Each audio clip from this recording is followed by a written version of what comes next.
Today I'm going to introduce you to a site to practice your music reading skills. We've already gone over music reading in the bass clef, the treble clef. We've had an introduction to the alto clef and an introduction to the tenor clef. So today we're going to work on reading in two clefs, the treble and the bass clef, at a site called Teoria. That's T-E-O-R-I-A.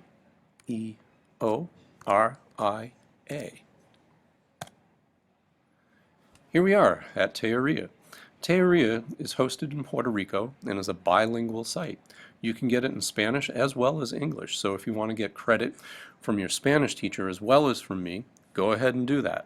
I only really care that you practice your reading skills in two clefs today. We're going to go to exercises first. And exercises is divided into two parts. We have ear training, which we'll use later on, and we have music theory and reading skills.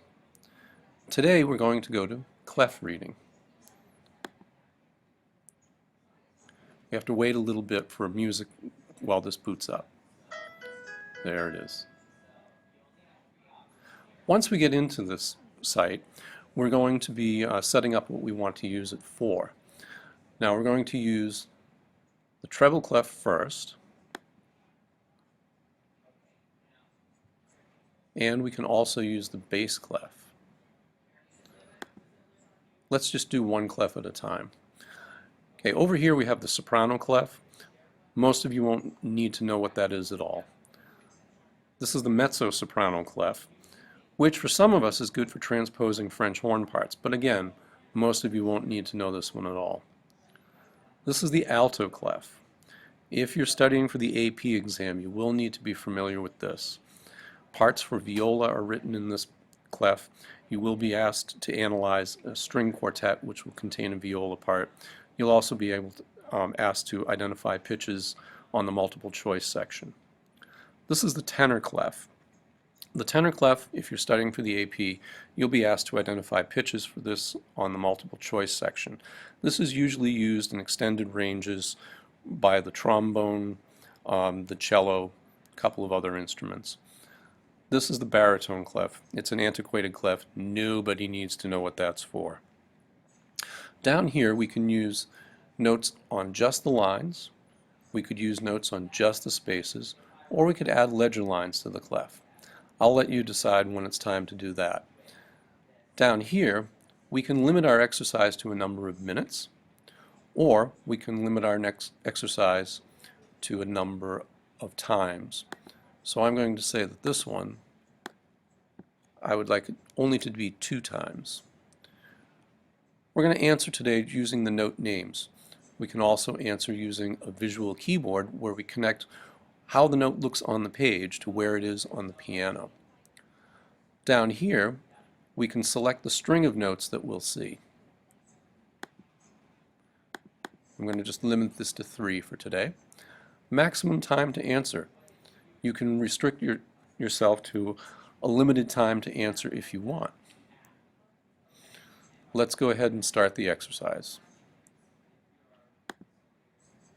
Okay, here we are in the treble clef. Remember that the names of the lines are E, G, B, D, and F. Or you can use a mnemonic device like Ernie gave Bert dead frogs or empty garbage before Dad flips. The spaces are a little bit easier to remember. F-A-C-E. They spell out the word face.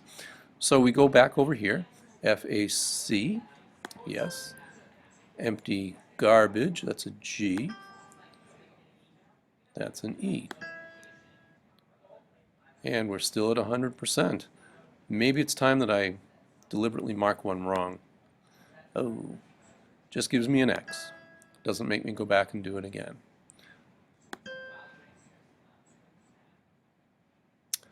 And that's where the exercise should end.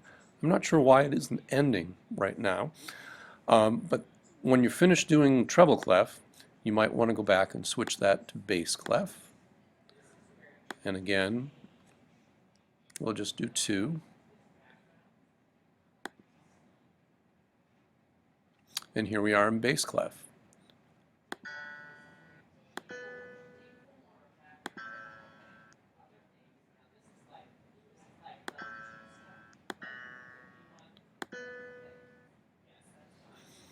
Okay? And you can practice that as many times as you want to get ready for our quiz next week. If you have questions, make sure that you come see me.